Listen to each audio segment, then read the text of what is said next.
Tək Azərbaycanda deyil, bütün dünyada sadəcə 420 ədəd buraxılışı olan Qaz 3111.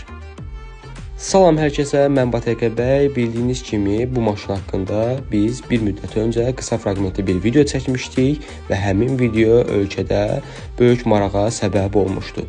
İndi isə istəyirəm ki, həmin maşının haqqında məlumat verim və siz də bu maşın haqqında verdiyiniz suallara cavab tapasınız.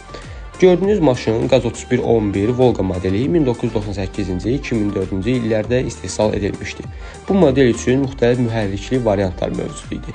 2.3 litrlik mühərrik, 2.5 litrlik mühərrik, 3.4 litrlik Toyota V6 variantı və 2.1 litrlik dizel versiyası.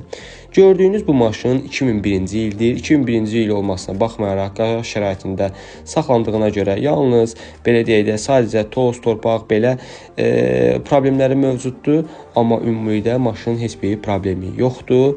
Gördüyünüz bu variantı da 2.5 litrlik mühərrikə malikdir və ümumiyyətlə bu maşının at gücü 153-155 at gücüdür. Maksimum sürətlənməsi isə 180 km/saatdır.